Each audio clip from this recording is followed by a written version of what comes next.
Şimdi ben kendimi İstanbullu addeden fakat baba tarafından Orta Anadolu'dan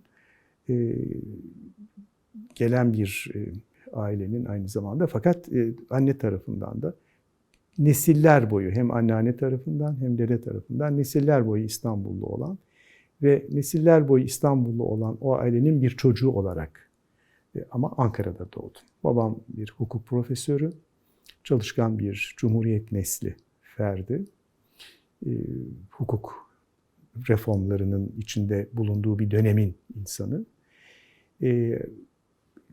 Anadolu'nun gittikçe sıkıntıya giren İstiklal Savaşı, onun öncesindeki dönemde bunu bir hakkın yaşayan ve mutlaka bir şeyler yapılması diyen bir gençliğin kendine mahsus temsilcisi. Hem Ankara'da okuyup daha sonra yurt dışına gidip işte hukuk tahsil eden, sonra döndüğünde de hukuk fakültesinde yavaş yavaş profesör olan ve uzun yıllarda hukuk fakültesinde medeni hukuk kürsüsü, Ankara Hukuk'tan bahsediyorum, kürsü başkanı olan bir öğretim üyesi. Annem ise bir Osmanlı ailesi, yani ilmi aristokrat diyebileceğimiz bir Osmanlı ailesinin kızı. Fatihli, Fatih'teki bahsedeceğimiz konağın içinde büyümüş. Fakat bu ailenin de kendi içinde iki kısmı var. Bir tanesi büyük babam, son dönemin önemli marifçilerinden ve mutasavvıflarından. Aynı zamanda 1925'te kapatılan dergahlar çerçevesinde Ümmü Kenan dergahının postnişini olan tanınmış bir şahsiyet. Aynı zamanda bir felsefeci, bir şair ve bir müzisyen. Eserleri hala okunuyor. Televizyonda da, radyoda da duyabiliyoruz. Etrafı demek ki müzisyenler, şairler ve mutasavvıflar var ve marifçiler var. Ama aile olarak da Osmanlı'nın 19. yüzyıl idari hayatında bir yeri var. Çünkü Fatih'e gelmeden tam önceki dönemde babası ve dedesi Filibe'de, Rumeli'nde bulunurken Selanik'te doğuyor, babasının memuriyeti dolayısıyla. Ve 1877-78 Osmanlı-Rus Savaşı, yani bizim 93 Harbi dediğimiz o dönemde de İstanbul'a gelip şimdi oturmakta olduğumuz konak satın alınıyor. Yani tam 145 senelik bir adresteyiz. 7 numara ve 8 numara olarak konakta. Anneanne tarafında Beylerbeyli, daha doğrusu Beylerbeyi'nden yukarıya doğru çıktığımızda Küplüce'de bir köşkün insanları. O köşkün sahibi de bu sefer daha büyük dedem, anneannem tarafından büyük dedem. Ünlü İslam alimi, Arapça muallimi, mesela İlmihal yazarı, Nimetül İslam'ın yazarı Hacı Mehmet Zihni Efendi. O da anneanne tarafının insanları. Kendisi Galatasaray Sultaniyesi'nde ve hukuk mektebinde Hacı Mehmet Zihni Efendi hoca, fakat Sultani'de de en önemli 4 hocadan bir tanesi. Ulûm-u Arabiye ve İslamiye, Ulûm-u Arabiye ve Diniye hocası olarak da ün yapmış. Arapça tedrisatında, yani öğretiminde sözü geçen, Meşair-ü Nisa'nın aynı zamanda yazarı, hadis çalışmaları ve fıkıh çalışmaları olan 1914'te vefat eden bir zat. Yani İstanbul'un bu ilmi diyebileceğimiz bir zümresiyle, buna yanlış olarak ilmi diyebileceğimiz bir aristokrasisiyle Anadolu'nun seçkin irfana dayalı yine bir ailenin, onlar da 15. yüzyılın, 14. yüzyılın önemli bir alemi Cemalettin Aksaray'ın torunları olarak yaşamış, aile bölünmemiş. Bunlardan bir kısmı da İstanbul'a gelmiş bir aile. Onların gençlerinin 1920'lerdeki dinamizmini taşıyan hukuk reformlarından Türkiye'nin yeni aldığı şekle bir şekilde katkıda bulunmaya çalışan bir aile.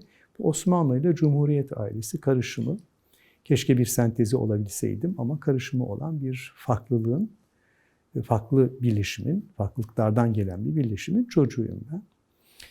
İlkokulun son sınıfından itibaren İstanbul'da oldum ve bahsettiğimiz Fatih semtinin Hırkayı Şerif'inde bu adı taşıyan ilkokuldan mezun oldum. Hırkaya-i Şerif İlkokulu mezunuyum. Daha sonra burada olmaya devam ederek zaman zaman Nişantaşı'nda ve Teşvikiye'de de oturmak gibi bir durumumuz olarak ama her zaman ata evimiz olarak da bu konağı bilerek Saint-Benoît Fransız Erkek Lisesi'nde okudum. Demek ki Fatih'ten her sabah gidip her akşam otobüste yine dönen oradaki caddenin bir çocuk olarak halini Fevzi Paşa Caddesi'nin bilen arkadaşlarının bu muhitten olduğu bir yapım var. Hırkaya-i Şerif İlkokulu'ndan mezun olmaktan fevkalade hoşnutum. Çünkü mahalleyi sembolize eden bir ilkokuldur. Hala da bunun üzerinde duran, sanıyorum aynı dönemden de olduğumuz arkadaşlarımız var.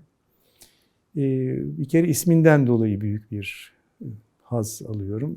Peygamberimizin hırkalarının ismine izafeten atfen bu isim konmuş. Enteresan tarafı daha sonradan yine muhitimiz dolayısıyla tasavvufi gelenekliliğin içinde yetişmiş olmamın ve tasavvufa meylederek kendi felsefi bünyemde çalışmış olmamın bir de irfani tarafının olmasını biraz bu kutlu isme de bağlıyorum. Aynı isimden mesela Mahmut Erol Bey de vardır. O da Hırkaya-i Şerif'tendir ve Cemal Nur Sargut da aynı ilkokuldandır. Cemal Nur Hanım'la aşağı yukarı bir yıllık bir mesafemiz var. Demek ki benden bir sene sonra mezun olmuş. Ahmet Güner Sayar Hoca da yine onun yanındaki aslında bünye olarak ayrılmayan bir mekandan, bir ilkokuldan mezundur. Aynı muhitin çocuklarıyız ve daha sonra gençleri olduk. Ben 1970 yılında liseyi bitirdikten hemen sonra Fransız hükümetinin verdiği bir bursla felsefe tahsili yapmak üzere Fransa'ya gittim. Rennes'de ve Paris Sorbonne Üniversitesi'nde okudum. Yüksek lisansla döndükten hemen sonra, 4 yıl sonra Atatürk Üniversitesi'nde asistan sonra oldum. Orada doktoram nihayetlendi.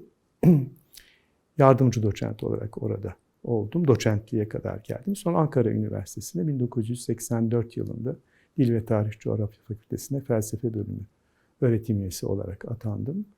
1997 yılına kadar oradaki öğretim üyeliğim 8 yıl süren bir profesörlük devresinden sonra nihayet buldu ve yeni açılan bir üniversiteye, devlet üniversitesine, bunu da altını çiziyorum, Galatasaray Üniversitesi'ne tayin oldum. Orada İletişim Fakültesi'nde önce. Sonra yine yeni açılan Fen Edebiyat Fakültesi'nde çalıştım.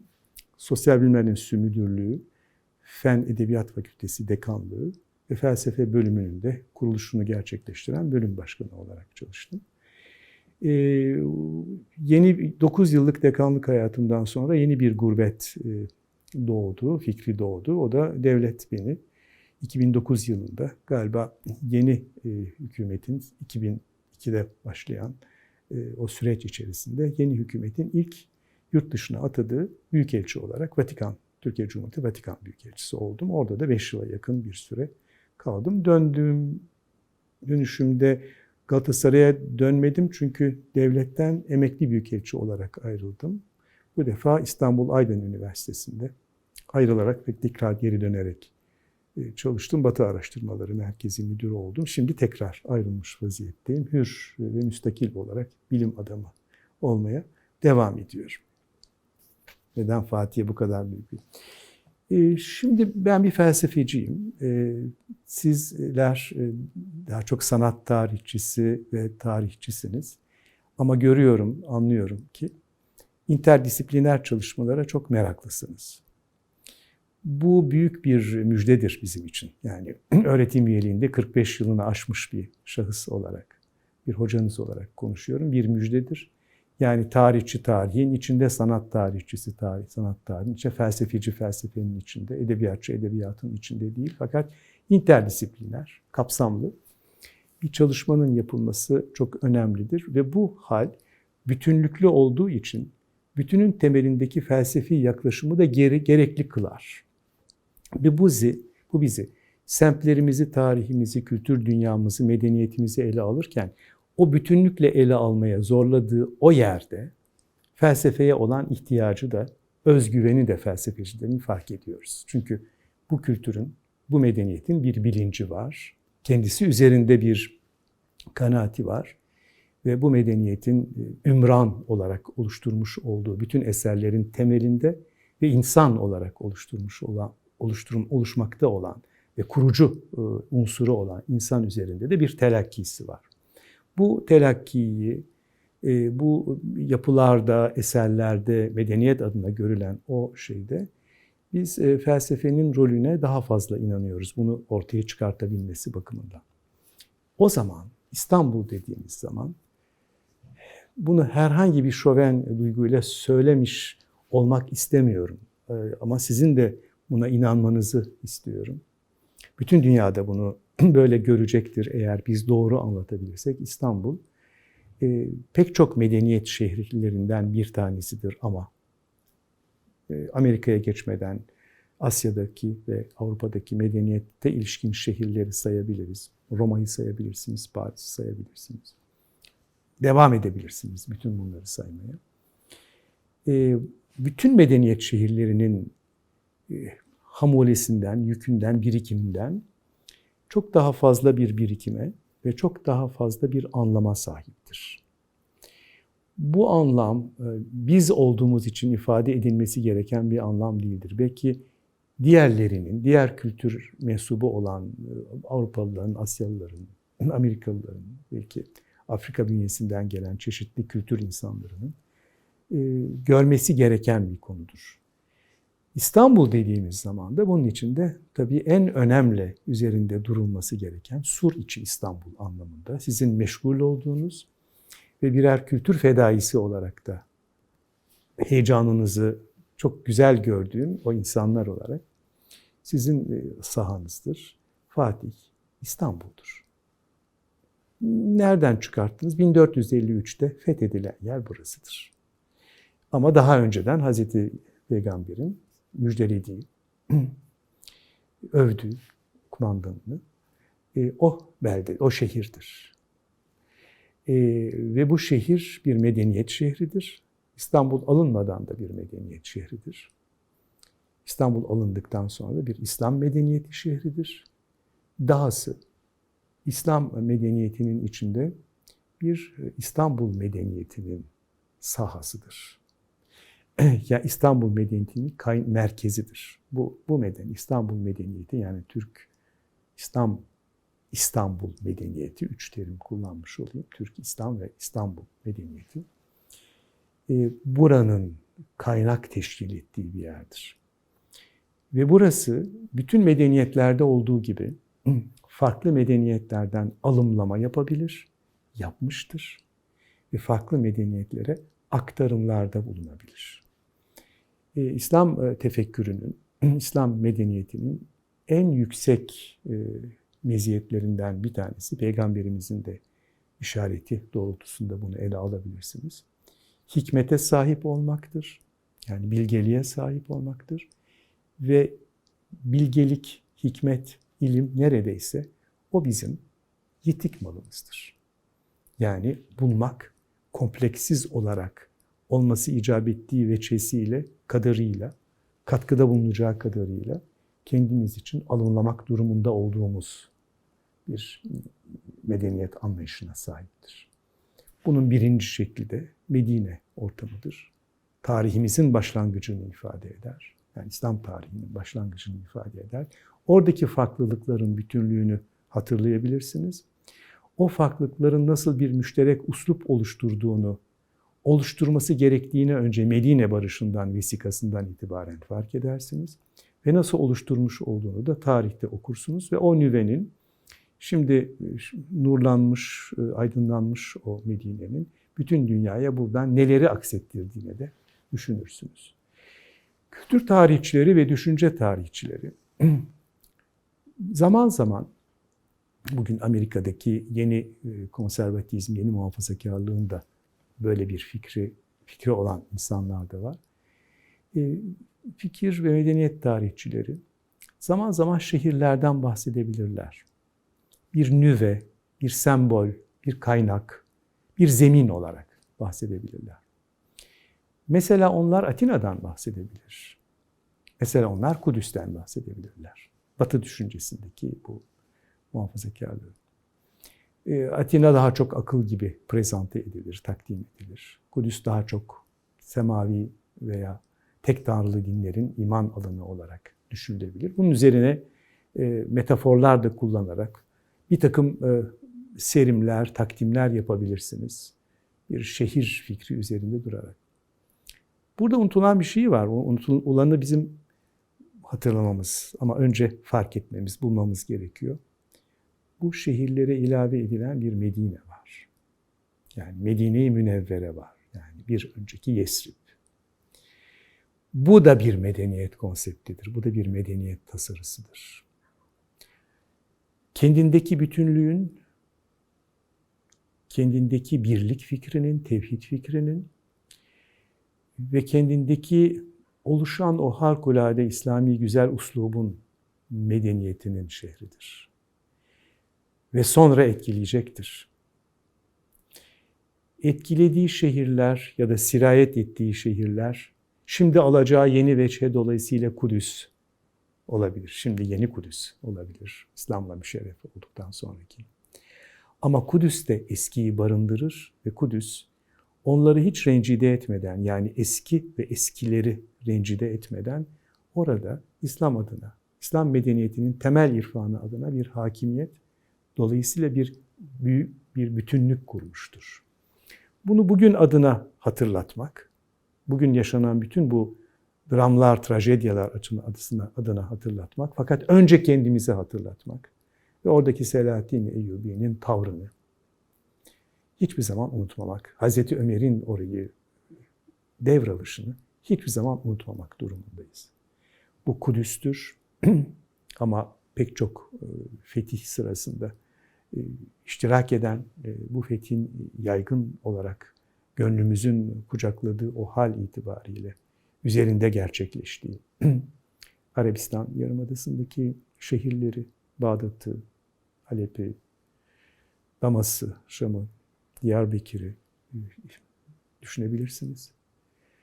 Burayı Endülüs medeniyeti açısından düşünebilirsiniz. Daha sahabe hayattayken 700'lü yıllarda fethedilmiştir. Ve kendisinden çıkacak olan o sentezlerden, terkiplerden koca bir Batı düşüncesi kendi adına ilham almış. Hatta kendi adına kendi köklerini şimdi bu yeni tazelenme hareketinden sonra fark etmiştir. Yani onun bir Batı medeniyeti oluşumundaki Endülüs'ün, Sicilya'nın rolünü inkar etmek mümkün değildir.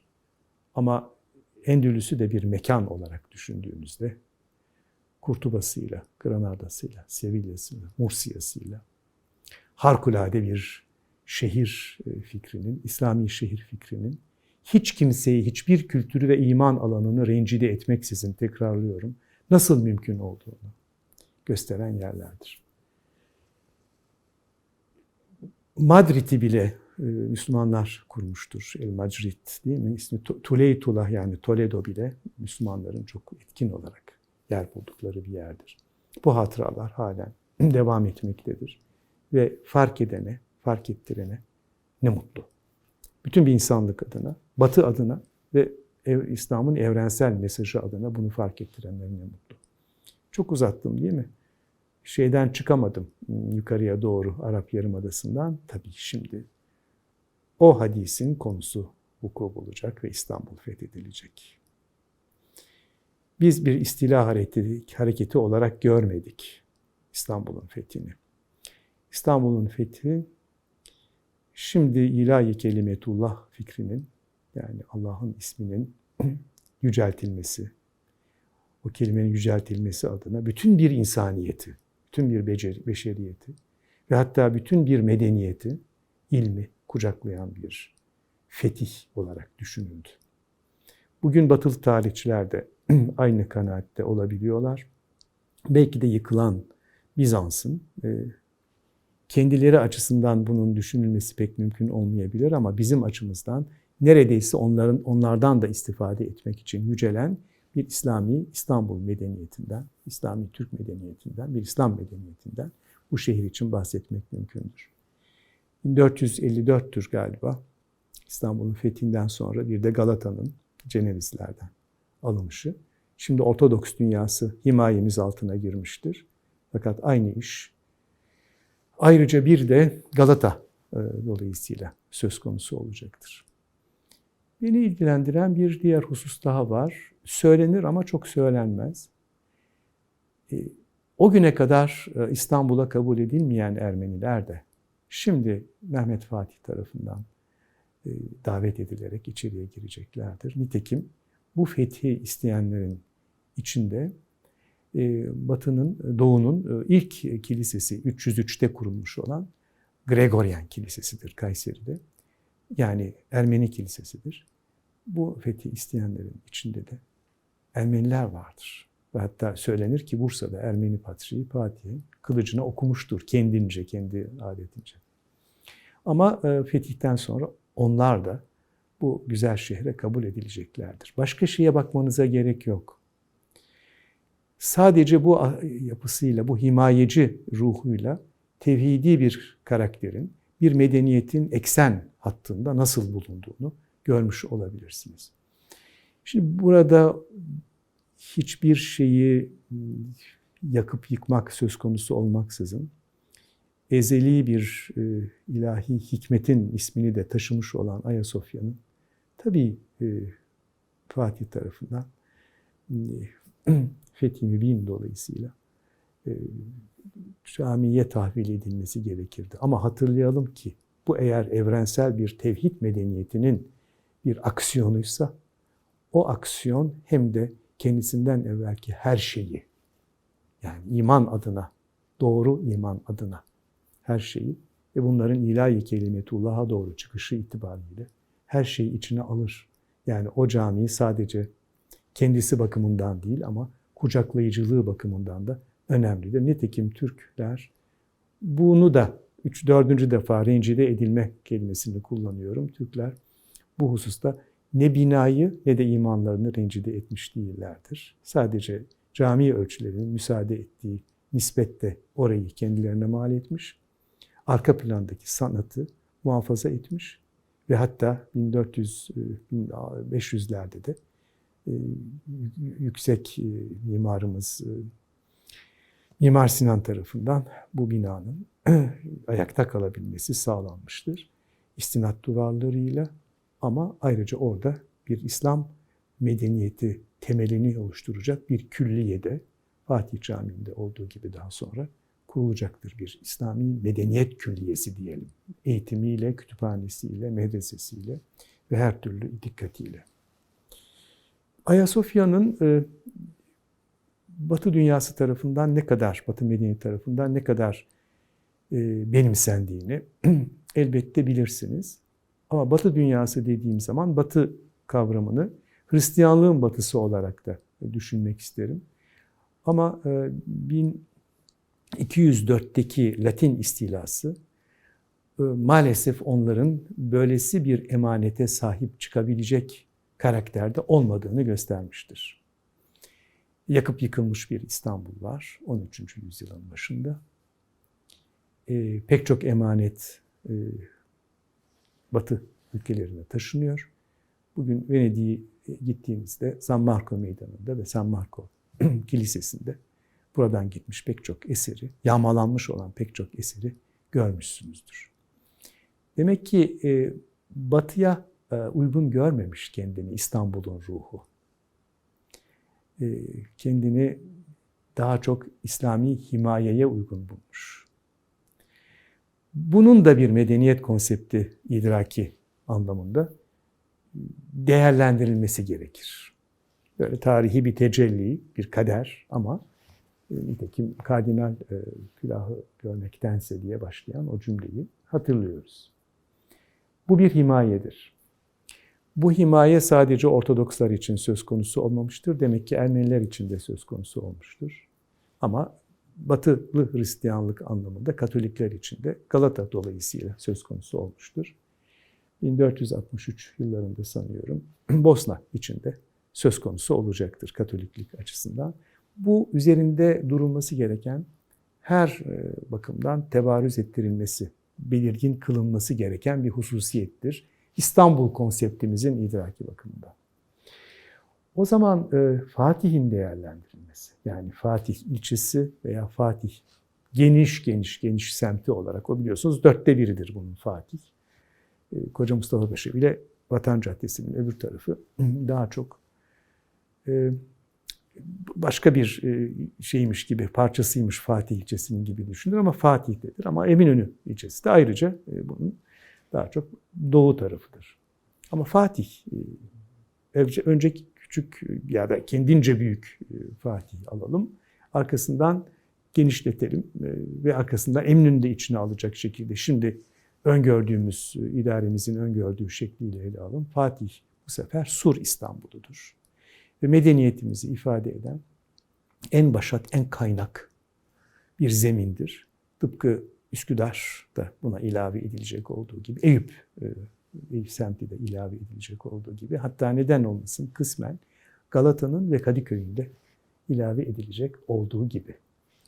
Bu bizim medeniyetimizin hatırlanması ve üzerinde işlenmesi gerekendir.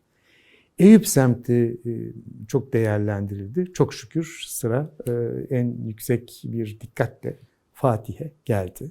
Şimdi tabii Fatih'ten önce belki ev ve evin bağlı bulunduğu bir manevi, irfani muhit var. Bu muhitte daha çok işte Kenan Rifai Büyükaksoy dolayısıyla Büyükbabacam'ın merkezinde bulunduğu bir muhit. Ve hoş bir oluşum. 1910'lardan itibaren, yani orada bir 1900'lerden önce 1878'de bu konak alınmış. Daha önce de sizinle konuşmuştuk. Abdülmecid döneminde yapılan Hırkayı Şerif Camii Şerifi'nin duvarları ile aynı duvarlardı bizim. Restore edilmeden evvelki hali, bizim bahçemizin duvarları. Demek ki aynı dönemde satın alınmış bir konak.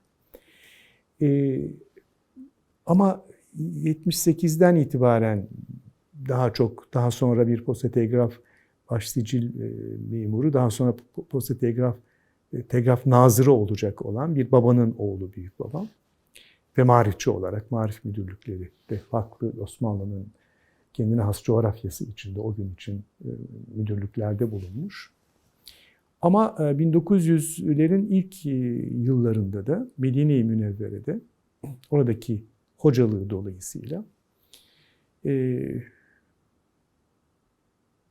Harameyn'in reisi olan Hamza Rifai'nin Hamza Rifai'nin müntesibi olarak Rifaiye tarikatine intisap etmiş. Daha evvel de bir Kadiri tarafı var. O da Ethem Efendi Hazretleri dolayısıyladır yetişme sırasında. Ama bir de orada çok Peygamberimizin de torunları olan bir zattır. 4 yıl Medine'de kaldıktan sonra İstanbul'a geldiğinde bir sohbetler alanı oluşturuyor kendince manevi anlamda.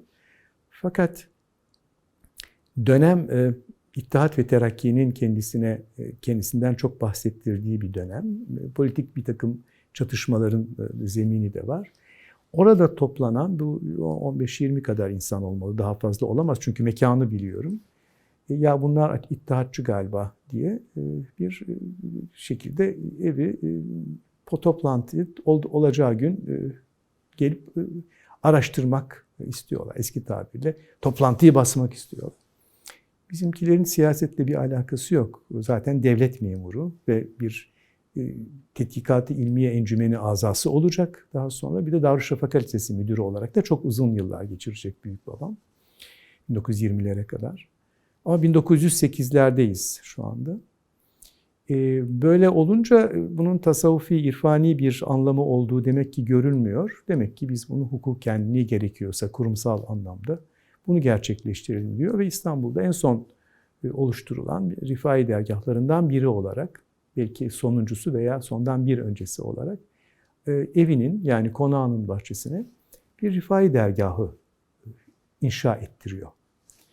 Ve orada 1908'den 1925'e kadar, dergahların kapatılmasına kadar bir Rifai adabı erkanı, hatta Kadiri adabı erkanı da dahil olarak ve Mevleviliği de Mesnevihan olduğu için kendisi bir şekilde uygulamada tutarak orada irfani bir faaliyet alanı oluşuyor.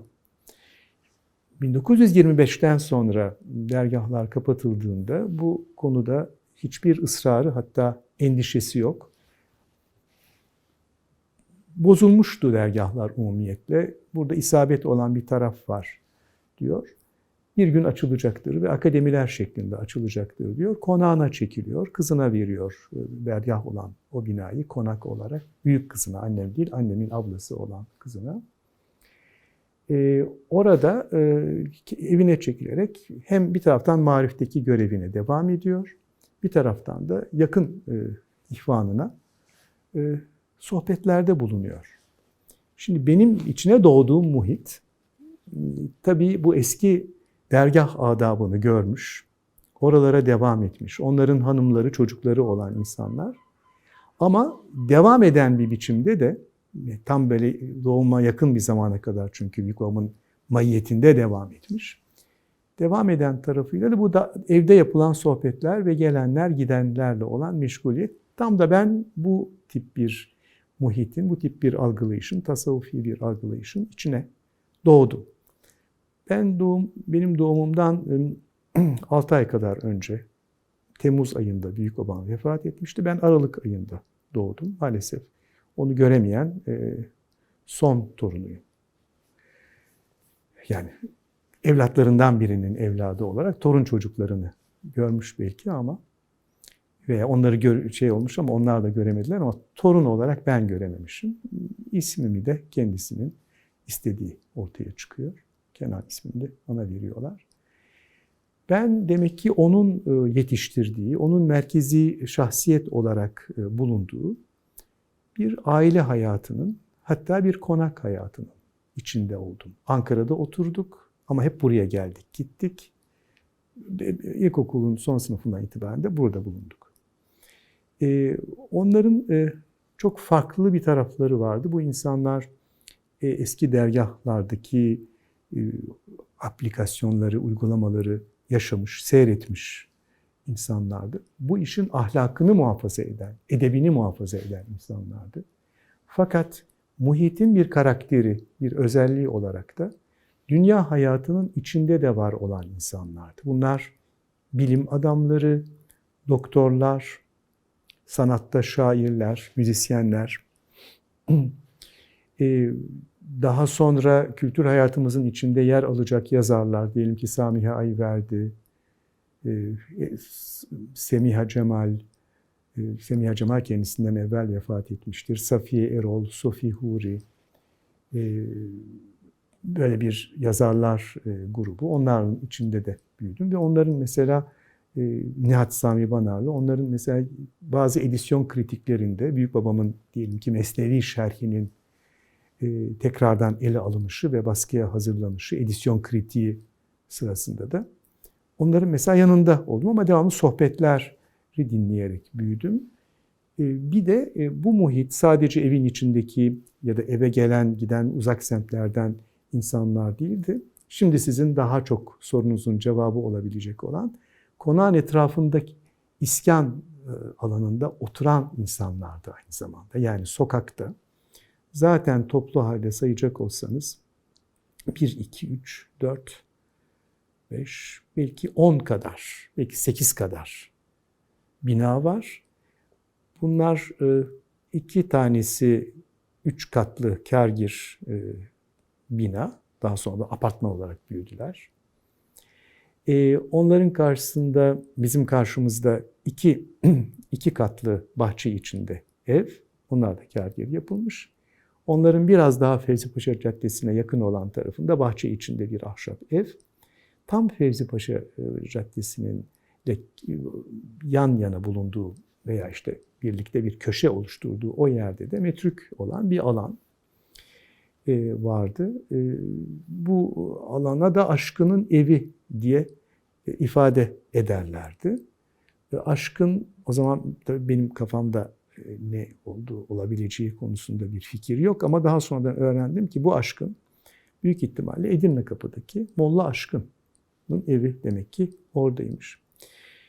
Bunu da böyle bir şey söyleyeyim, belki kulağına gider ve kendisi de bilmiyordur. O evin, metrik olan evin yanındaki ahşap evinde Aşkın Nur'un annesi de oturdu. Ve orada doğmuş olmalı ve Aşkın Nur'un aşkın oluşu da acaba oradan mıdır diye zihnimde, böyle kesin bir şey söylemeyeyim ama bir şey var. Bütün bu insanlar bizim değerli komşularımız, ahbaplarımız, hatta irfani muhitimizin insanlarıydı. Bunların bir kısmı şair, bir kısmı çok değerli yazar. Diyelim ki Samiha Ayverdi hanımefendi benim çocukluğumun son kısmında bizim karşımızdaki o 2 katlı evden bir tanesindeydi. Ondan evvel de dünürleri aynı evde oluyorlardı. Onlar çıktıktan sonra veya vefatlarından sonra Ayverdi hanımefendi o eve geçti. Ki bizim için şimdi merkezi bir şahsiyet konumundaki insan bu hanımefendi olacaktı. Onun hemen yan karşısında tekrar 2 katlı bir ev. Orada da çok değerli bir öğretmen, Nazlı öğretmen ki hakkında ilk öğretmen hakkında bir makale yazılan insanlardan biridir. Nazlı öğretmen hakkında çok muhteşem bir maneviyatı olan insandı. Nazlı hanımefendinin 3 çocuğu, biri Behire hanımefendi, bir diğeri ilk felsefecilerimizden, ilk kadın felsefecilerimizden Fatma Aliye Hanım'dan sonraki Semiha Cemal Hanım, onun annesi aynı zamanda. İlk çağ felsefesinden tercümeler yapan, aynı zamanda Büyükova'nın en yakın öğrencilerinden bir tanesi.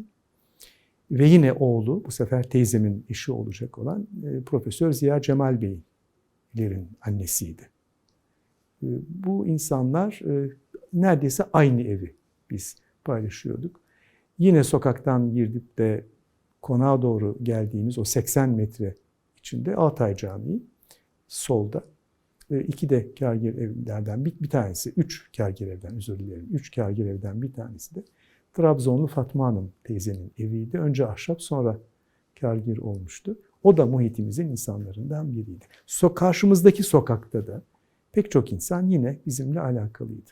Şimdi bu bize, belki şimdi bu kısım daha enteresan olabilir.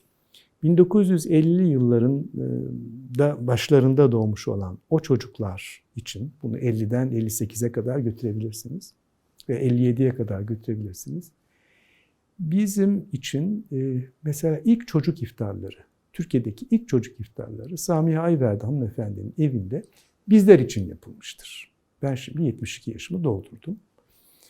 Ben demek ki 7-8 yaşındaymışım o zaman. Ya çocuk iftarları, iftarlar her yerde var. Öyle değildi. Yani 1940'lı yıllar daha kapalı, İslami kültürün yaşantısına, yaşanmalarına. Ama 1950'li yıllarda bunun devam ettiği bir çekingenlik vardı. Mesela çok aleni oruç tutamayabileceksiniz veya namaz hiç akla gelmez. Okuduğumuz okullar özellikle. Bunların gösterimi falan söz konusu değil. Kandillerin ancak bayramlarda böyle sıcak bir ilişki var. Fakat kandillerin hatırlanması, bir de o mu vardı diye karşılanan şeyler. Hayır, biz çocuklara hoş bir program uygulandı. Bu çocukların sayısı mahallemizin diğer ailelerinin çocukları da olmak üzere.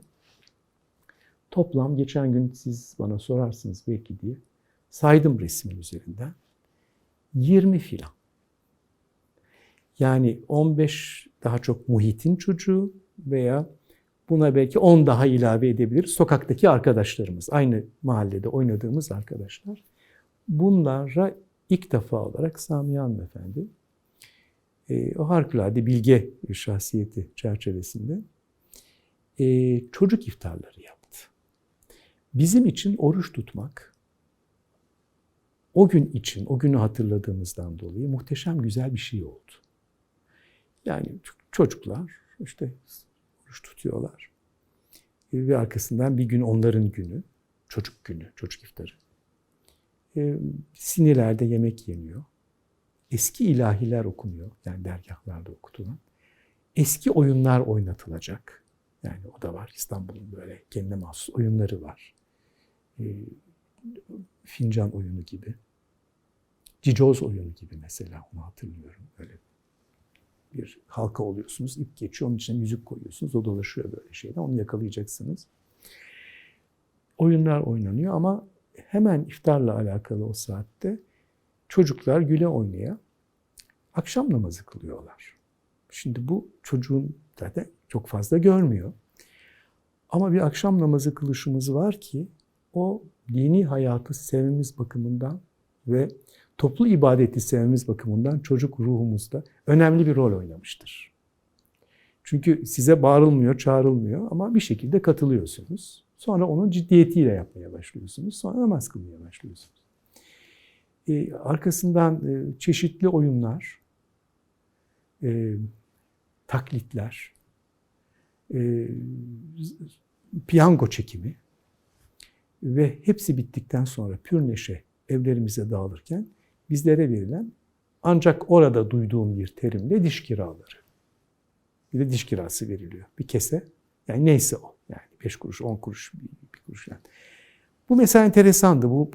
O bizim o alandaki çocukluk arkadaşlarımız bakımından da, çocukluk hayatımız bakımından enteresandı. Hikaye de dinliyorsunuz. Onlar da çok tesir ediyor. Fakat mesela hadi Ramazan'ı anladık. Ama bir de kandillerin bir şekilde değerlendirilmesi var. O da elimizdeki fenerlerle kapı kapı dolaşıp kandillerini tebrik etme, büyüklerin. Herhalde ellerimize de bir şey veriyorlardı, yani bahşiş falan gibi. O zaman kandili de hatırlamaya başlıyorsunuz. Bunlar sizin için çok önemli işler oluyorlar. Ve birlikte oynama, birlikte eskiyi unutturmayan bir dilin konuşulması ve eskiyi unutturmayan bu dilin ekseninde de bir irfani kültürün oluşu tabii bizi ileriye matuf olarak çok açtı. Çok açtı. Yani bu çocukların, yani 15 çocuksak eğer, aşağı yukarı hepsi yabancı dil öğrenerek ortaokulu, liseyi okudular. Ama bu adetlerin içinden geçerek okudular. Ben sen beni alayım. Diğer 3 veya 4 arkadaşımız Galatasaraylıydı. Daha sonra ben Galatasaray'da öğretim üyesi olacağım, dekan olacağım ama o dönemde Galatasaray'a gitmedim. İstanbul Lisesi olabiliyor. Yani marife ait, belki güvenilir bir yabancı okul, Saint Joseph olabilir. Hepimiz yabancı dil öğrenmekte büyüdük. O zaman 2 şey kastedildi. Bir tanesi dönemin lingua francası neyse onun öğrenilmesi, kendi çerçevelerinde Fransızcayı çok bildikleri için Fransızca öğretilmesi daha kendilerine mahsus bir şeydi. Ama o mutlaka Osmanlı tarihi ve bize has olan özellikler ve bir şekilde de belki cari değil o zaman dergahlar ama açık değil ama geleneğin öğretilmesi. Yani bu da çok önemlidir. Geleneğin öğretilmesi. O belki çok alenileştirilmeyen ama öğretilen. Öğretilme sırasında da bunun alenileştirilmemesi ve harcı alem kılınmaması bakımından telkinde bulunan bir tarzda biz evrat şerif gibi, dualar gibi şeyleri bu şekilde öğrenmiş olduk. Bunun o zaman hiç bilinmeyen demeyeyim ama unutulmaya yüz tutulmuş. Ancak annelerimizin çocukluklarında babalarımızın görmüş oldukları bir hali görüyorduk. Şimdi bu evden hareketle muhite doğru ve muhitle bütünleşen bir tarzdaki bir çocukluğu anlattım. Fakat biraz daha açılalım. Yani Fatih'in içinde kendi sokağımız ve yan sokaklara bakalım. İşte Kırtay Sokak var, Kadır Sokak var, Akşemseddin Caddesi var. Saadettin Efendi var. Değil mi? Tuğ Efendi var.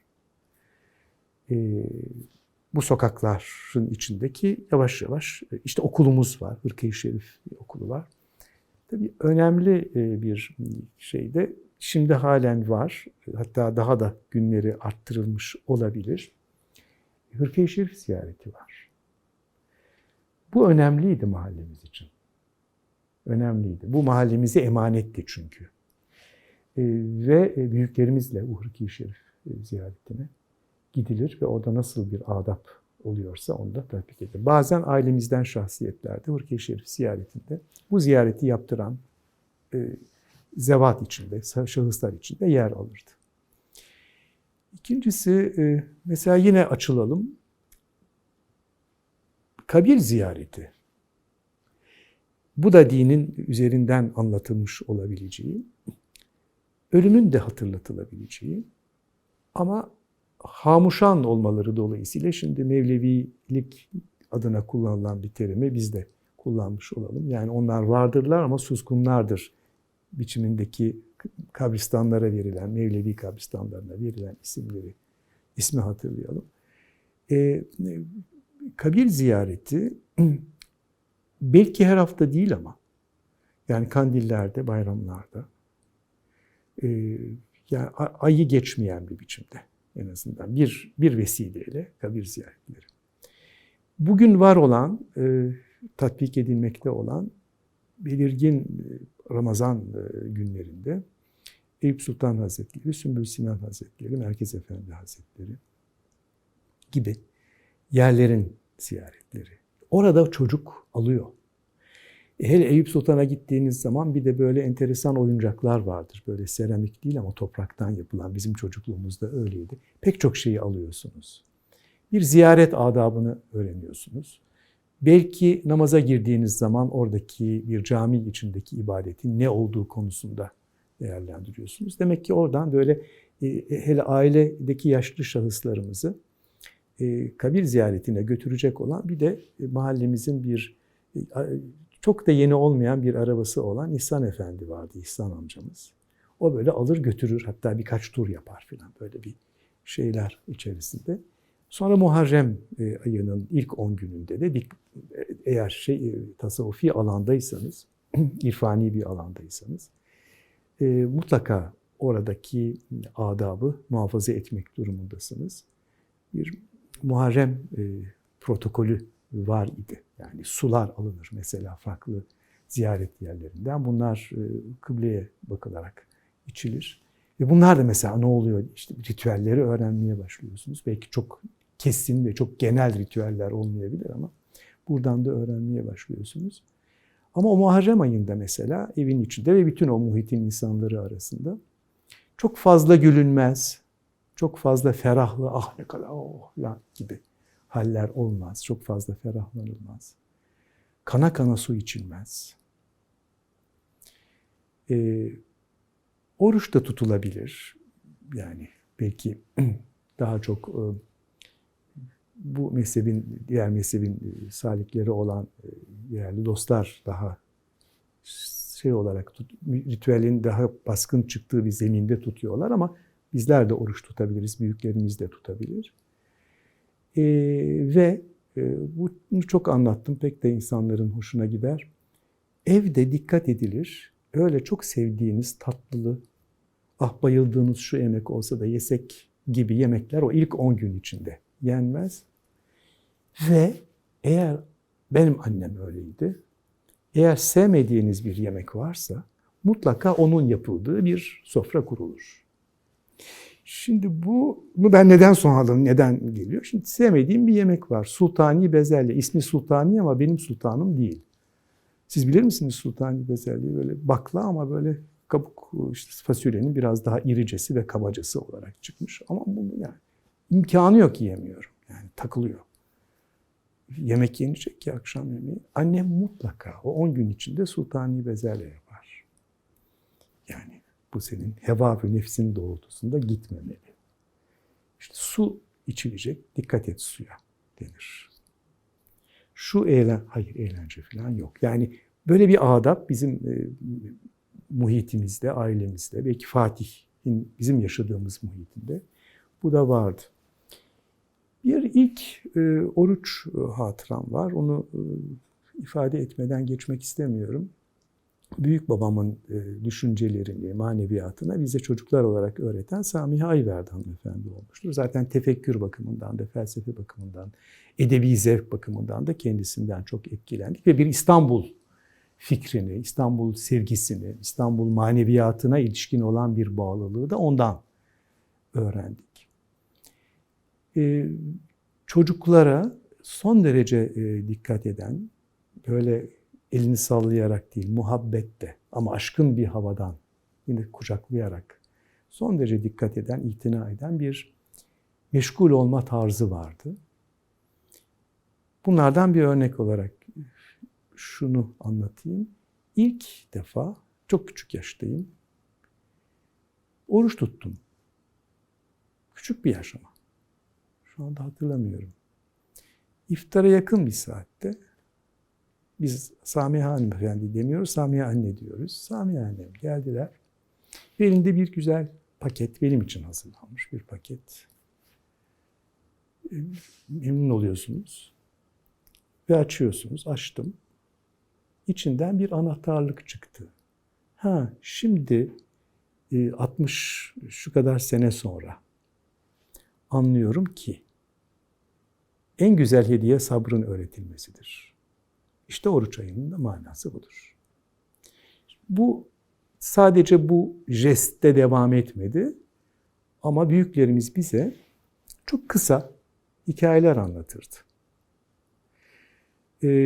Bu hikayelerin daha sonradan de La Fontaine'i, Ezop'u ve özellikle Hazreti Mevlana'nın, Hazreti Pir'in Mesnevisini okuduktan sonra anladığımız gibi ilk görüşte bir hayvan hikayeleriymiş gibi geliyor. Ama ibret verici hikayeler. Buradan bir şey çıkartacaksınız. Bu 5 dakikadan fazla olmaz. Sabah erken saat veya akşam yatarken falan böyle bir şey. Bunu mutlaka biri yaptı. Yani benim için de yaptı. Belki diğer abiler, abim için de yapmış olabilir, başkaları da. Ama öyle bir şeyleri vardı. Buna ne diyoruz? Kıssadan hisse çıkartılacak. Bir felsefeci konuşuyor, bir hikmet ifadesi bunlar. Bunu böyle okursanız öyle olur. Değilse hayvan hikayeleri olarak kalır elbette.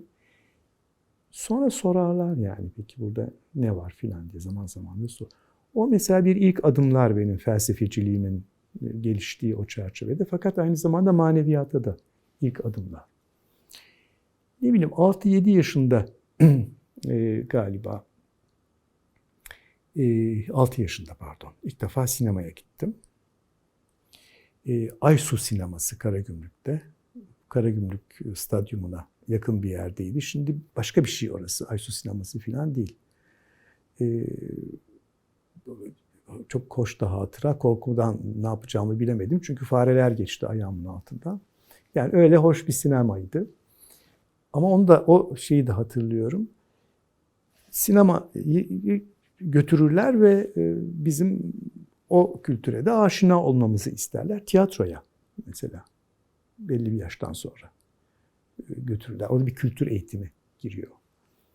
Kitap okunması tavsiye ediliyor.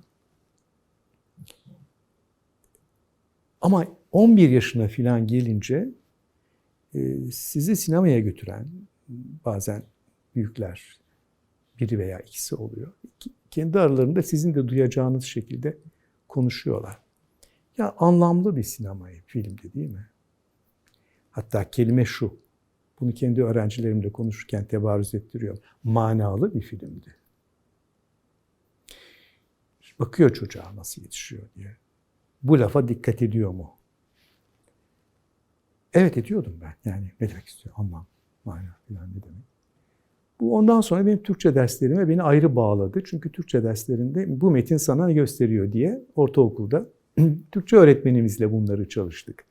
Ama o çocuk yaştaki gördüğümüz filmlerin ötesinden sadece hoplamak, zıplamak, eğlenmek, komedi seyretmek değil. Onlar dahi olsa işte şu jest.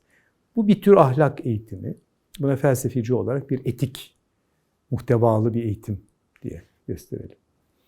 Şimdi sizin dikkatinizi çekebilecek olan bir şey de yaşadık. Farklı şehirlerde, bunlar Ankara, Konya olmuştur. Kütahya olmuştur mesela. Edirne olmuştur. Aynı zamanda mimari tarihine meraklı olan bir muhittir. Nitekim Ekrem Hakkı Ayverdi, Aydın Yüksel Hoca, işte İbrahim Numan Bey, Sinan Uluant, Sinan da benim yani 3 günlük 4 gün aramız var. Sami Ayverdi'nin torunu olan değerli mimar kardeşim. Bir Edirne seyahati yaptırılır yani. Bir Bursa. Yani Ankara'da zaten yaşıyorsunuz, onlar gösteriyor. Bir de Konya, yani Mevlevi kültürüyle tanışma adına. O da yapılır. Bunlar çok önemli. Benim çocukluğumda bir güzellik daha oldu. Yani Fatih'te daha geniş çevre, genişletiyorum. Pek çok sohbetlerde bulunduk. Yani bunlar irfan ehli insanların sohbetleriydi. Bizim evde sohbetler olmuştur.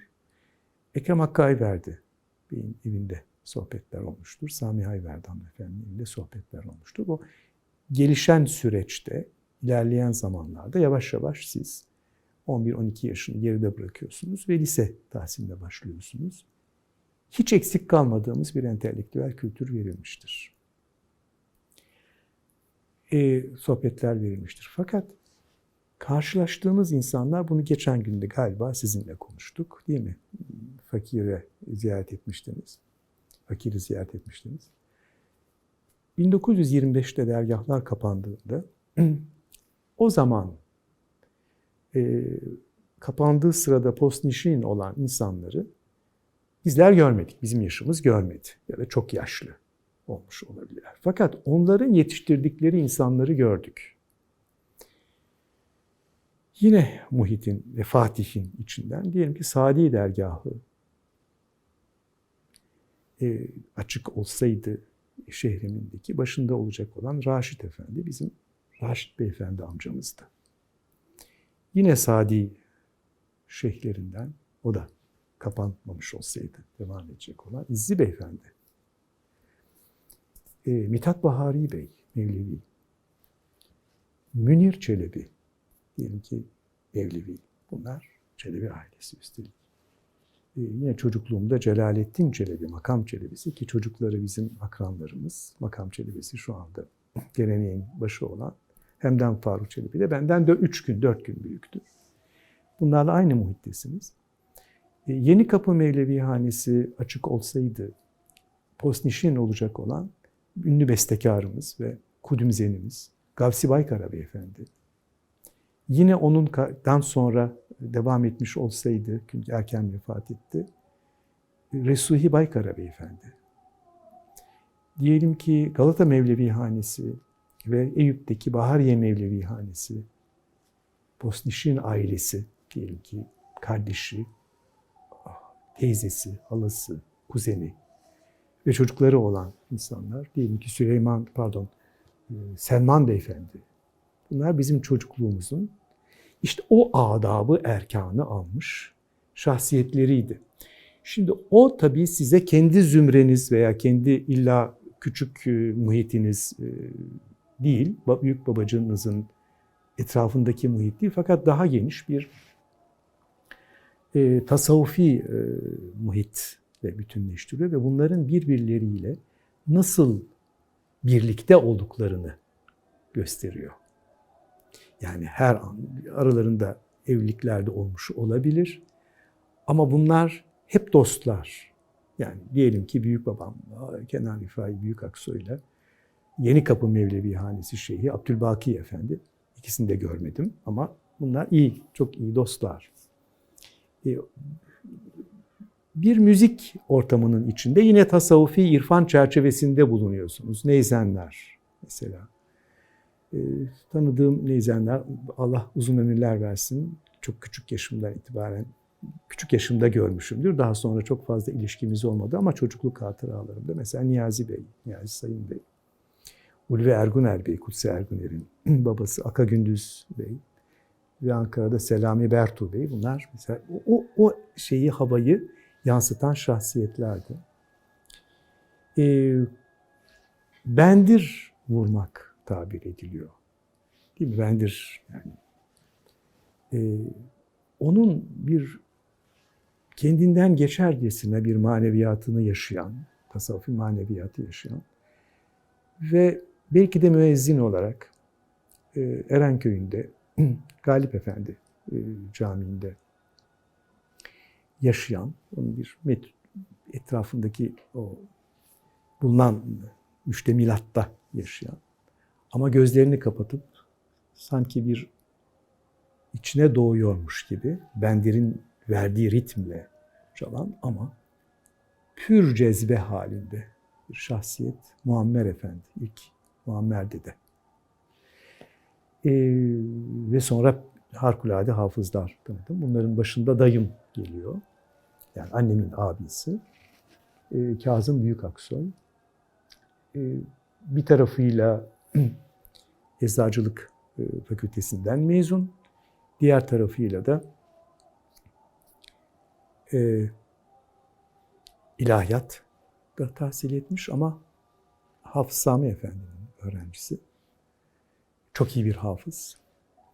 Ve Mevlüt Han, Dua Han olan Millet Kütüphanesi müdürlüğünü, müdür yardımcının daha sonra müdürlüğünü yapmış olarak emekli olan bir kütüphaneci. Bunların müzik tarzları muhteşemdi.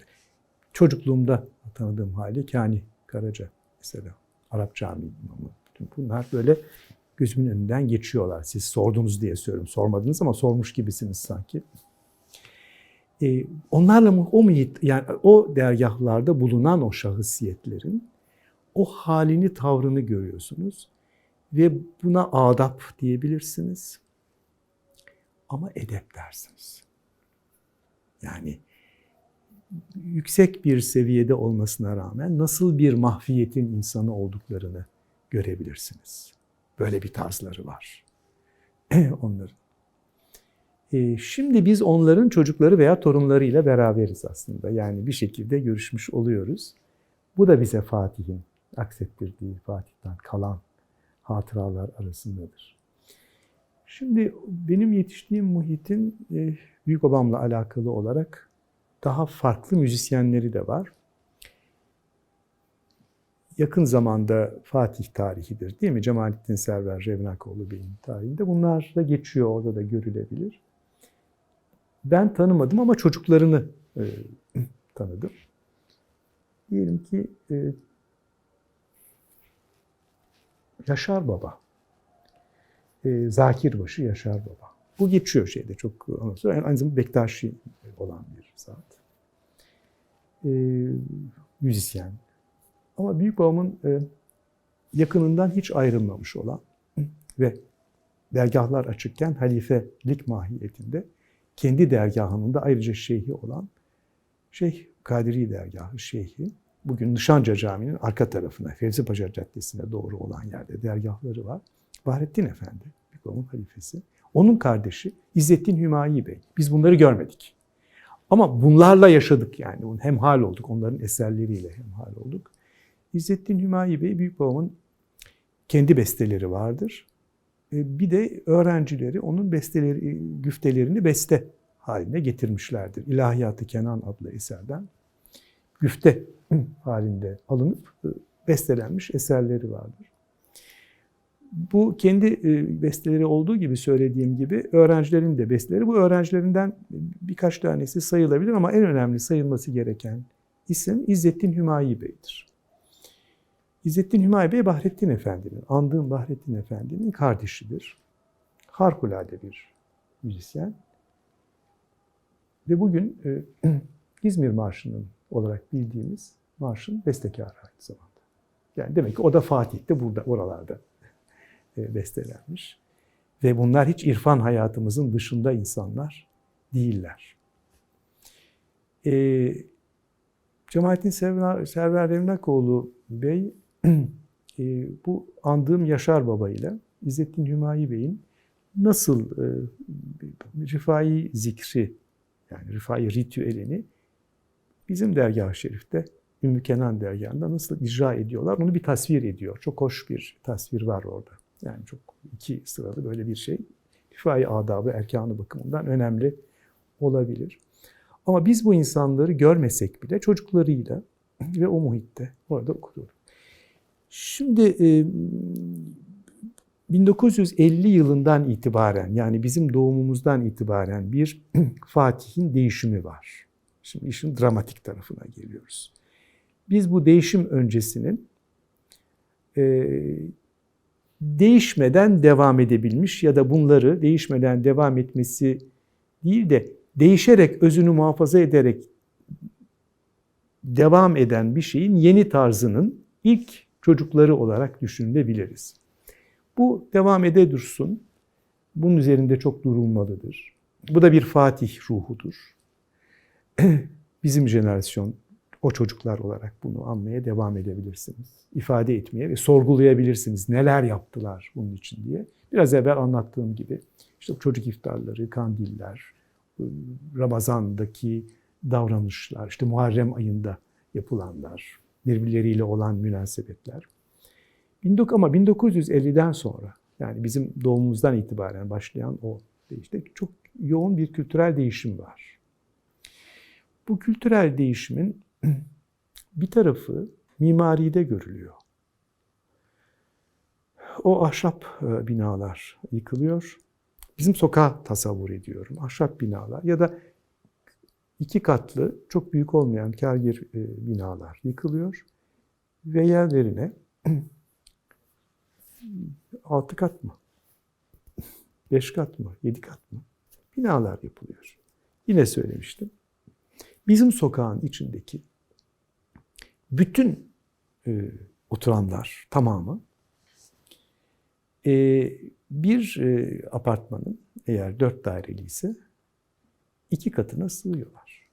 Şimdi bunu bitişik nizamda oluştuğu için ne kadar büyük bir kalabalık yaptığını yeni mimari veya bina inşa etme tarzından lütfen tasavvur ediniz. Yani bu çok büyük bir kalabalık oluşturuyor. Bu Fatihlileri, benim yaşıtlarımın annelerini, babalarını biraz başka semtlere doğru itti. Orada bir tür artık İstanbullu gibi olmayan İstanbullular, kendilerine göre İstanbul kültürünü yansıtan, o formları yansıtan insanların farklılaştığını, farklı insanlar oluştuğunu, başka yerlerden gelen insanların çok kalabalık olarak buraya başladığını, burada oturmaya başladıklarını gördüler ve yavaş yavaş bir çekilme oldu. Nereye gittiler diye bakacak olursanız söyledim. Yani büyük şeyden oturmaktan hoşlanıyorlar. Selamiçeşme, Çiftehavuzlar, Erenköy, Bostancı gibi yerlerde oturmaktan hoşlanıyorlar. Nişantaşı daha çok Teşvikiye'yi sever mesela. Şişli'ye daha az sever fakat Nişantaşı Teşvikiye'yi sever. Çünkü Beşiktaş'a yakındır. Beşiktaş'ta da böyle bir Fatih'i andıran, çünkü yukarıya doğru gelişen, Yıldız'a doğru gelişen bir hava vardır. O tarafa doğru geçtiler. Bu yerleşimlerin sosyolojik analizini yaparken size bir ipucu verebilirler. Nereye gittiler bu insanlar diye. Fakat hep Fatih'i sevdiler. Bizim evimiz en son zamana kadar onların misafir olarak kabul eden bir ev olmuştur. Oradan hiçbir zaman unutmadılar. O evi, bizleri ziyaret etmeyi ve bizlerle temas halinde olmayı hiç unutmadılar. Şunu da ifade edeyim ki bu da enteresan olabilir. Bugün çok kalabalık İstanbul semtleri olarak ve normalde yaşanan İstanbul semtleri olarak andığımız Kadıköy semtleri var. Diyelim ki biraz evvel andım Selamiçeşme, Çiftehavuzlar, Göztepe, Suadiye, Bostancı, Küçükyalı gibi.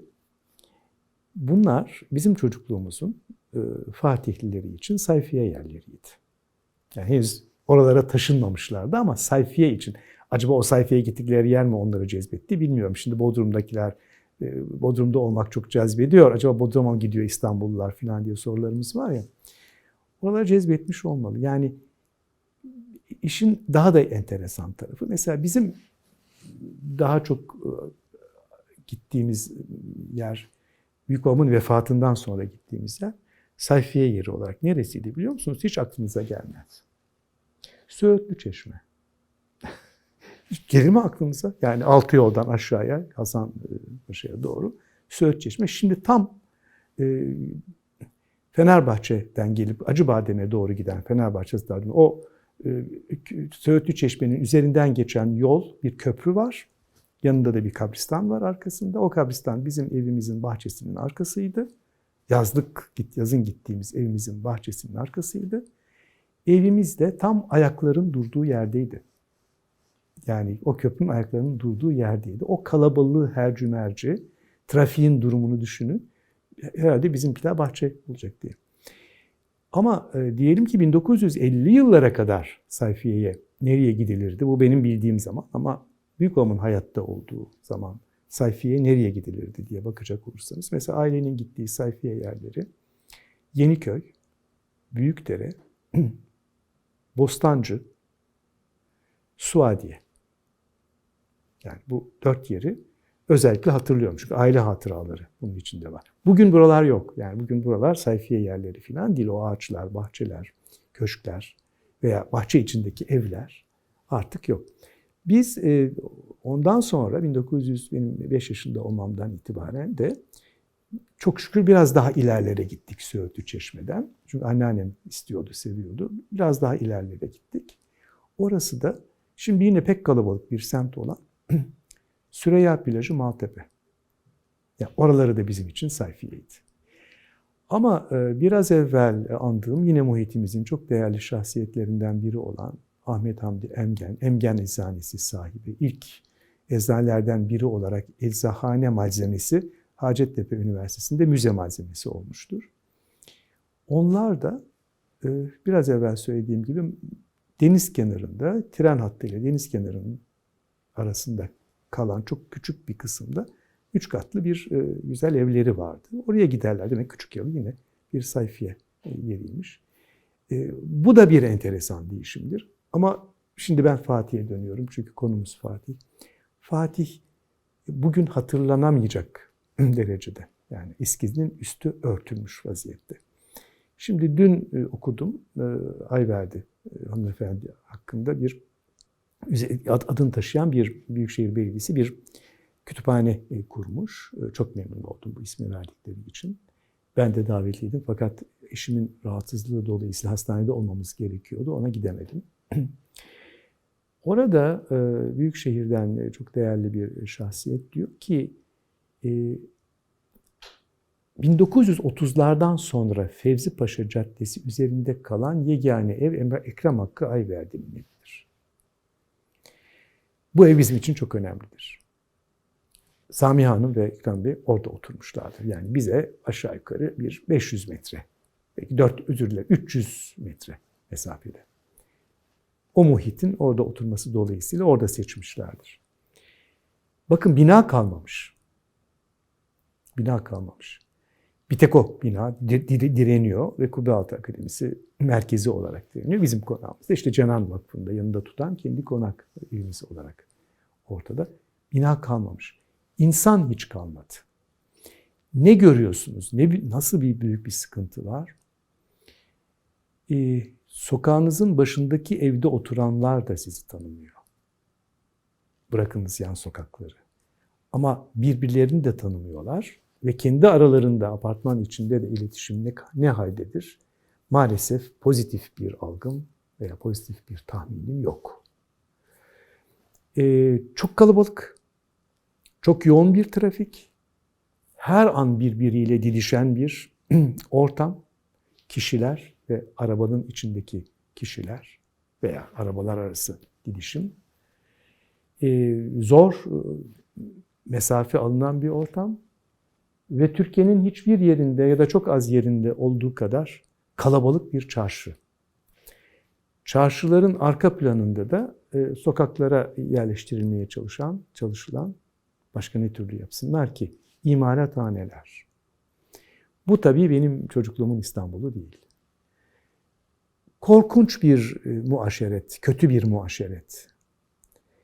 Yani birbirine çarparak yürüyen insanlar, o harikulade selam vererek karşılaşan ve hoşbeş eden, onlar belki olmayabilir, konuşmazlar ama bir selamda o edebi, adabı, erkanı görürsünüz, yaşarsınız. Bir korkunç bir muaşeret, yolun ortasında durup başkalarının geçişini engellemekten, özür diliyorum, en olmayacak şekilde kaldırımlara hakaret eden, ancak bu şekilde ifade ediyorum, hakaret eden insan tipleri. Müdahale dahi etmeye cesaret edemiyorsunuz çünkü karşılığını bundan daha kötü bir şekilde veriyorlar. Yani Fatih bir kaybın, yitikliğin semti olmuştur. Ve 1950 yıllardan itibaren bozma devam etmiştir. Öncesi neydi? Öncesi biliyorsunuz zadegânın, yani bunlar para sahibi olmayabilirler ama devlet kademelerinde tevazulu halleri de dahil olmak üzere ün kazanmış şahsiyetler, alimler, şairler, edipler, büyük seviyede eser vermiş olanlar. Buraya geçmek istemiyorum çünkü bu sözlü tarih değil, bu sadece dramatize veya bu trajediyi size göstermek için, anlamını vermek için söylüyorum. Bırakınız Fatih'in o Karagümrük'ten, Atikali'den itibaren veya Edirnekapı'dan itibaren bu hali yaşayan ve bu muhtevada olan, bu zarafette olan insanlarını, bu Şehzadebaşı'na kadar devam edecek ve Süleymaniye'ye doğru da bir sola doğru veya Laleli'ye doğru da sağa doğru dönecek. Bırakınız bunları, Çarşamba'nın, tek başına Çarşamba'nın bile bir kahvehaneleriyle, entelektüel kahvehaneleriyle, edebiyatçıların, şairlerin, ediplerin, bilim adamlarının katıldığı kahvehaneleriyle ünlendiğini hatırlayabilmeliyiz. Darüşşafaka etrafı, daha aşağı doğru, Halice doğru olan o kısımlar. Önemli entelektüel kafe kelimesini Fransızlar kullandığı için kafe diyorum. Adeta onları andıran bir biçimde hoş edebi muhitler var.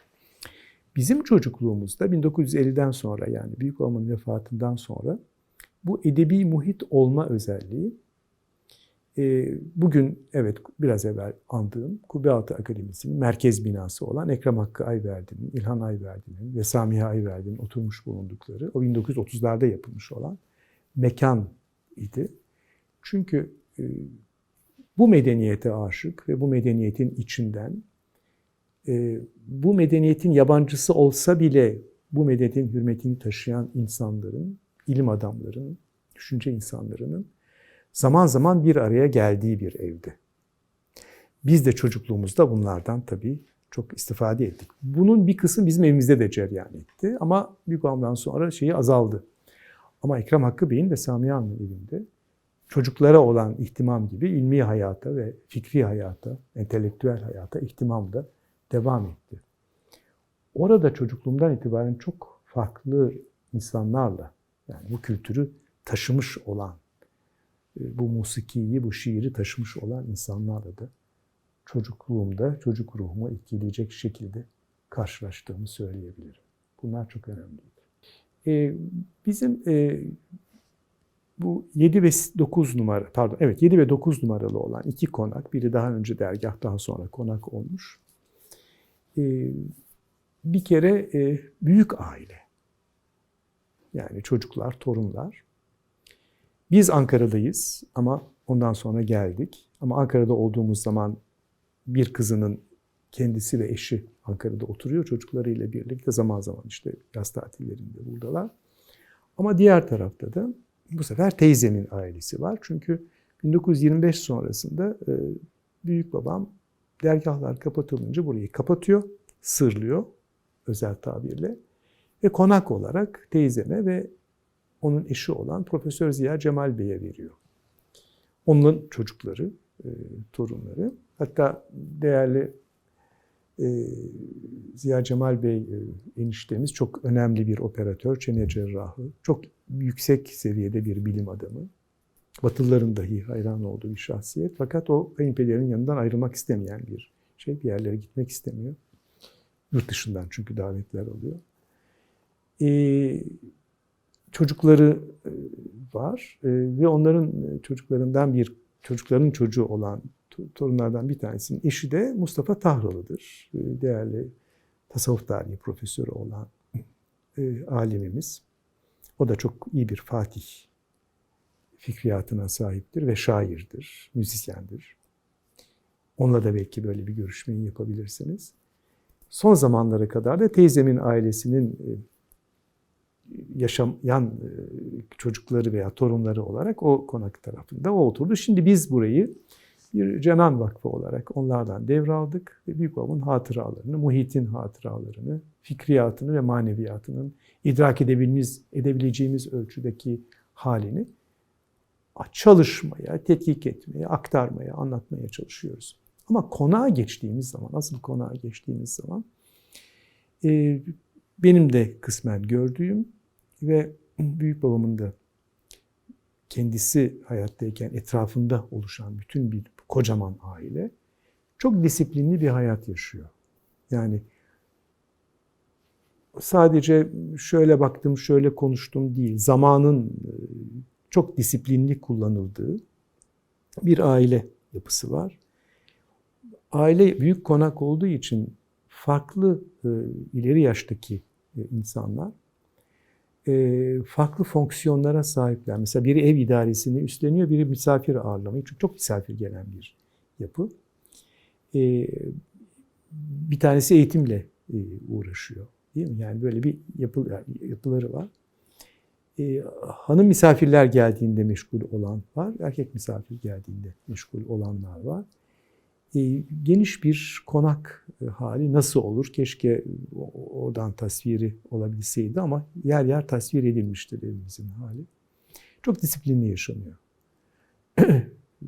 Selamüselam misafir mesela hemen evin sahibinin yanına çıkartılmıyor. Onunla meşgul olan bir ilk kabul yeri var. Ondan sonra çıkartıyorlar. Namaz vakitlerine riayet ediliyor. Yemek vakitlerine çok riayet ediliyor. Sabah namazından itibaren bu değerlendirmeler devam ediyor. Siz geldiğiniz zaman çocukluğumdaki sesleri size hatırlatmak değil çünkü çok gençsiniz anlatmıştım. Henüz 1960'ların sonu 70'lerin başındaki kocaman binalar yapılmamıştı. Ezan hatta Fatih Camii minarelerinde okunan ezan bize kadar çok rahatlıkla geliyordu. Bir sabah ezanı dinleme hali var. Bu işte Mesih Paşa, Hırkayı Şerif, Atikali daha arkada ve solda, Nişanca Camii, belki Yavuz Selim'den de ulaşıyor olabilir. Ama bir sabah namazı, bir sabah haleti ruhiyesini en üst perdeden ahenkleştiren, nizama sokan, ruhi nizamınızla da bütünleşip sizi namaza davet eden, uyandıran bir sabah namazı şeysi var. Bu işte Fatih'ten, Mesih Paşa'dan, Hırkayı Şerif'ten böyle birbirlerini karşılayan ezanlar şeklinde geliyor. Böyle bir ailenin böyle bir adeti var. Yemekler müşterek bir zeminde yeniyor. Yani o çok farklı bir büyük aile ama bir yemek yenen yer var. Orada yemek yeniyor. Bu katların hiçbirinde değil mutfak.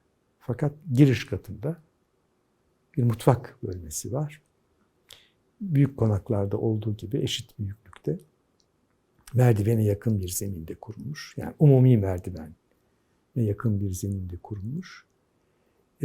Ve orada yemek yapılıyor ve zaman geldiğinde de aile mümkün olduğu kadar eksiksiz olarak o yemeğe, özellikle akşam yemeğine oturuyor. Çok düzenli, disiplinli bir yaşama hali var.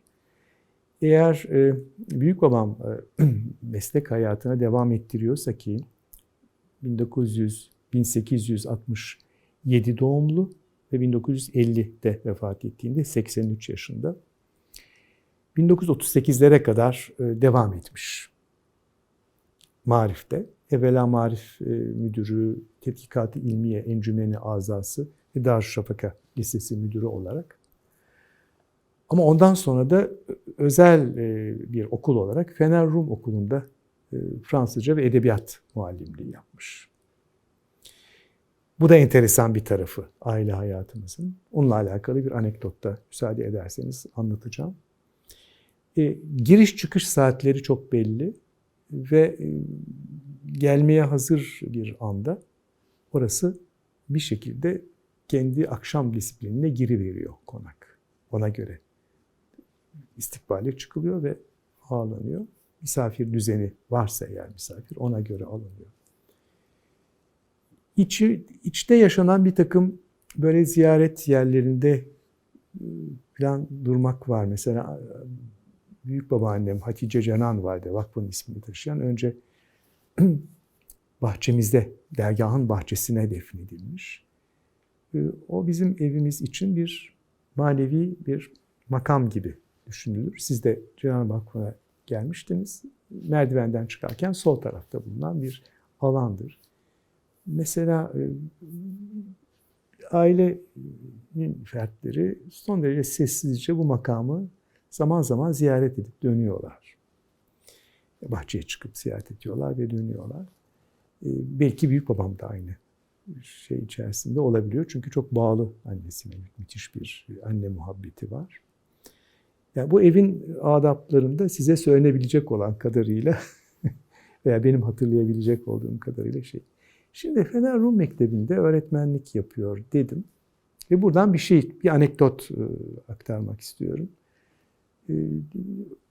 Galatasaray Üniversitesi Fen Edebiyat Fakültesi dekanlığım ve bölüm başkanlığım sırasındaydı. Henüz bir büyükelçi olarak atanmamıştım yurt dışına. UNESCO'nun bir komisyonu dolayısıyla, Kültürler Arası Diyalog Komisyonu dolayısıyla UNESCO'da Fener Rum Mektebi'ni ziyarete gittik. Müdüre dedim ki, benim büyük babam burada öğretmenlik yapmış. Yıl 2008 gibi. Fakat büyük babamın orada öğretmenlik yapması 1938'de bitmiş. Benim büyük babam burada öğretmenlik yapmış. Acaba bir hatıra bulabilir miyim ondan? Gayet kibar bir şekilde okulun müdürü. Dedi ki yukarıya çıkacağız birazdan dolaşmak için ve müsamere salonunda, konferans salonunda duvarda burada hocalık yapmış olanların resimleri var, fotoğrafları var. Orada göreceksiniz büyük ihtimalle dedi. Biz de yukarıya çıktık. Baktım duvarda bu resim büyük babama ait bir şey bulamadım. Biraz da alındım. Sonra birdenbire sahneye kürsünün arkasına baktım. Çok duygulandım. Çok mütehasssis oldum. Kürsünün bulunduğu yere kendi okullarının kurucusu ve muhtemelen o dönemin patriklerinden resminin yanına Kenan Rifai diye onun resmini koymuşlardı. Dikkat ettiğimi ve şaşırdığımı ama memnun olduğumu görünce okulun müdürü, yaşlı, şimdi artık emekli, dedi ki siz Kenan Rifai Bey'in torunumuzsunuz. Evet deyince neredeyse gözlerinden yaş geldi. Dedi ki biz onu çok severiz. Bütün problemlerimiz de bizim yanımızdaydı. Hep ahbaplık ettik. Ondan sonra babasının ismini hatıratta büyük babam için yazılan bir mektubun altındaki imzalardan biri olarak babasının ismini gördüğünü hatırladım. Baktım da evet oymuş. Biz dedi bayramlarda kendilerini konağa ziyarete giderdik. Bunu niye anlatıyorum? Demek ki insanlar birbirleriyle burada, Fatih'te, farklı dindarlıklar içinde de olsa, farklı iman birliktelikleri içinde de olsalar ziyaret ediyorlar. Ve büyük bir şevkle gider, ziyaret eder, sohbet ederdik. O da dua ederdi. Şimdi bunun bir örnek olarak gösteriyorum ama bunun o sıkıntılar yaşanan, tabii çok haklı olduğumuz kısımlar var o sıkıntılarda. Bazen cephe almamıza da neden olmuş olabilir ama bunları da bir paranteze alıp acaba yeniden bir bakabilir miyiz? 30'lu yılların, 40'lı yılların Fatih'inde yaşanan şöyle böylesi bir birbirleriyle ziyaret nasıl olabiliyordu, bakabilir miyiz? Nitekim 1925'te kapanan o dergahlardan biri olan bu Ümmü Kenan dergahında çok farklı dini gruplara mensup, farklı tariklere müntesip insanlar da gelir, izleyici olarak veya muhip olarak orada bulunurlarmış. Bunların içinde Keldaniler, Süryaniler var. Onların da hatıraları elimizde var. Ama ne oldu bize de? Başka yerlere ne olduğunu sorgulayalım. Ama Fatih'e ne oldu ki? Asıl tam da bunun yeri olan kaç tane farklı mezhebe, dini karakter taşıyan dindarlık alanlarının bulunduğu bir yerdeyiz. Ne oldu ki? Biz bu kadar yabancılaştık.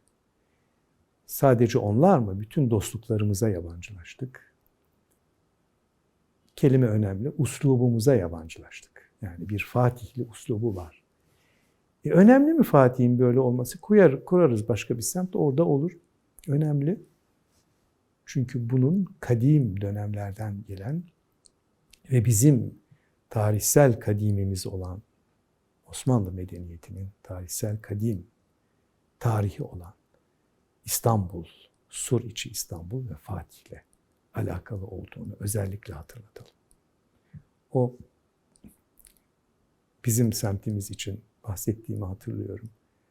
Burası, yani o muhit, bizim şu anda tasvirini yapmakta olduğum muhit, hem de Akşemseddin Hazretleri'nin ilk fetih sonrası ibadetini yaptığı bahçenin, kilise bahçesinin de yeridir. Şimdi mescit olarak biliyorsunuz var. Orada var. Bunları hatırlamak, bir ahenk bakımından hatırlamak, irfan bakımından hatırlamak mecburiyetindeyiz. Yani tabii bugün her yerde bunu görmek mümkün çünkü çok fotoğrafların neşrolunuyor. Cenan Vakfı dediğimiz zaman hem konağın hem de Cenan Vakfı'nın tarzını görüyoruz. Şimdi konak anlaşılan 1878'de satın alındığı zaman zaten var. Ve o dönemden kalan da bir taş var elimizde. Bir üzerinden attan inilip ata binildiği, belki de arabaların girdiği bir mekan olarak alt kattaki ön avluyu düşünüyoruz. Demek ki arabada girebiliyor ki oraya veya atla girilebiliyor ki orada inilebiliyor. Bu 19. yüzyılın son çeyreği olmalı. Ama 1920'de tekrar yapılmış. Yapılışı sırasında da mimarının, Ekrem Hakkı Ayverdi, mimarının o zamanki teknik üniversitesi bir mühendislik mektebidir biliyorsunuz. Değerli hocalarından Betonarme Galip Bey adıyla maruf bir şahsiyet olduğunu bize anlatmıştı. Bunu da yaşayan bir tarih olarak anlatmıştı. Çünkü o da ona 20'li yaşlarda muavenet etmiş, yani yardımcı olmuş. Şeyin yapılması sırasında biz 97-98 senesinde de burayı tekrardan yaptık. Yani restitüe etmek anlamında tekrardan yaptık. Planda rölevesine sadık kalarak ve bir mekanı da büyükbabamın yaşadığı haliyle muhafaza etmek suretiyle orada bir ev içi bir müzemiz de var. Ama bu konuda Ekrem Hakkı Bey'den bir hatıram var. O zaman 1930'lu yıllarda hocası Kenan Rifai Büyükaksoy hayatta. Demiş ki sade yapın konağı da. Ve dergah-ı şerifi de sade olarak yapın. Yani cafcaflı, görkemli, böyle çinilerin, süslerin bulunduğu bir mekan olarak değil. Bakın camiyi süsleyebilirsiniz. Tekke ve tekkenin harem kısmı olan konak kısmının medeniyetimizin irfanı süslü olmasını istemiyor. Sade olmasını istiyor. Yani ruhlarda, gönüllerde böyle bir şey bakar. Aynı şahıs Ekrem Hakkı Bey'in evinin yapılışı sırasında evine itina etti. Yani gerekirse koyacağın malzeme olarak da itina et diyor. Bunun ben 1908'de yapıldığı için 1920'lerde de restorasyonu konağın yapıldığı için aynı mahiyette olarak addediyorum. Ekrem Hakkı Bey'den duyduğumuz kadarıyla son dönemlerindeki bir tekke mimarisi ve tekkeye bağlı bir konağın sade olması gerektiği fikrini ifade ettiğini, bunu tebarüz ettirdiğini düşünüyorum. Ama iş kendi evi ise hayır. Cami olsaydı yine hayır. Ama tekkenin böyle bir mütevazi olması gereken yapısı var. Siz sanat tarihçisiniz. Bu mütevazi olmak ne demektir, olmamak ne demektir benden daha iyi bilirsiniz. Ama buna dikkat edilmesi gerekir. Yani sadeliğin önemli olduğunu söylemişlerdir. Sonra yani tekke mimarisine geçtim hemen. İkisini aynı anda kullanıyorum. Sorunuzu aynı soruyu iki manada kullanıyorum. Tekke mimarisine geçiyorum. Şimdi bugün böyle tasavvufi yaklaşımlardan, hatta gruplardan, hatta kitlelerden bahsedildiğinde çok kalabalıklardan bahsediliyor. Şimdi kendi kendime bakıyorum. Yani bu bizim Ümmü Kenan dergahında en fazla kaç kişi burada olabilir? Yani sohbet dinlemek için, mesnevi takriri dinlemek için veya ayin-i şerif yapıldığında 1925'e kadar onları seyretmek ve hatta bir kısmının da müsaadeli ise katılabilmesi için kaç kişi olabilir? Toplam 100'ü, 105'i geçmiyor. Hatta benim ideal rakamım 60. Bir konser yapıyoruz orada zaman zaman. 60 kişiyi davet ediyoruz. Yani daha fazlası olmuyor. Bu demek ki kitleler alanı değil bir dergah mimarisi. Hem sadelik bakımından, görkemi itibariyle değerlendirmek bakımından, ruhani bir alan, manevi bir atmosferin mahfiyetle kendini ifade ettiği bir alan olacak. Fakat diğer taraftan da çok kalabalıklar olmayacak. Hanımefendiler ve beyefendilerin mesela dergaha intikalleri, geçişleri nasıl olur diye. Belki oraya gelirseniz orada daha iyi olacak anlatmam. 1908'de açılan bu dergahın, bahçeye açılan bu dergahın beyefendiler için girişi bahçe kapısı. Bahçeyi siz de gördünüz. Aşarak, merdivenden çıkarak binaya giriyorlar ve yukarı kata semahaneye intikal ediyorlar. Girmeden evvel sağ tarafta bir mimari dediniz ya, tabii gevezeliğim tuttu, anlatacağım.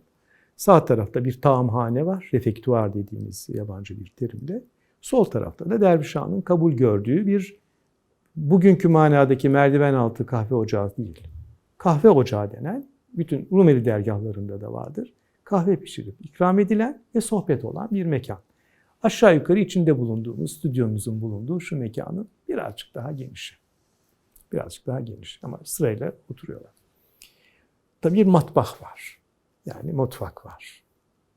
Dergahlarda mutfak önemli. Yukarıya çıktığınız zaman bir semahane var. Ve giren bir derviş, 1925 öncesi her seferinde bunu tebarüz ettiriyorum. Yanlış bir anlamı meydan vermemek için. İçeri giriyorlar. Peki hanımlar nereden geliyor? Bu enteresan. Onlar hanımefendinin, yani dergahın büyük hanımefendisinin misafirleri addediliyor. Diyelim ki Canan Valide var. Yani bu dergah için söz konusu, vakfın da ismini taşıyor. Hatta vakfın banisi olarak görülüyor ayrıca. Bu da enteresan bir yapı. Yukarıya çıkıyorlar, onun misafiri oluyorlar ve sonra yukarı kattan, konaktan bir geçişle oraya intikal ediyorlar. Küçük bir köprü, şu büyüklükte. Güzel, küçük de 4 basamaklık bir merdiveni var. Oradan giriyorlar. Burası bizim dilimizde kafes olarak anılıyor. Çünkü şebeke var, ahşap. Denir mi? Şebeke mi denir? Doğru mu söylüyorum? Şebeke var. Evden giriyorlar. Yani misafirleri olarak binanın, daha doğrusu hanımefendinin misafirleri olarak giriyorlar. Bir ikinci zümre var. Misafir olmamışlar ve yetişememişler. Onlar da avludan, yani konağın avlusundan girerek küçük bir bahçeye, oradan da bu dergahın hanımlara tahsis edilmiş olan katına bir merdivenle çıkıyorlar. Bir merdiven yapılmış. Mimari bu. Bu mimarinin içinde evet bir şeyh odası, pardon bir taamhane var, bir kahve ocağı var, bir matbah var, bir şeyh odası var. Yani bir de böyle bir diğer bir oda var. Orada da herhalde hazırlık yapılıyor şeye girmesi için, ritüele başlanabilmesi için. Konak tarafına girdiğiniz zaman avludan itibaren eski haliyle, şimdiki halinde o yok, eski haliyle 2 merdiven var. Biraz evvel mutfak dediğim o kısmın yanındaki bir merdiven, aynı zamanda mutfağa da oradan geçiliyor. Sağda bir kapı, oradan 1. kata ve 2. kata çıkıyorsunuz.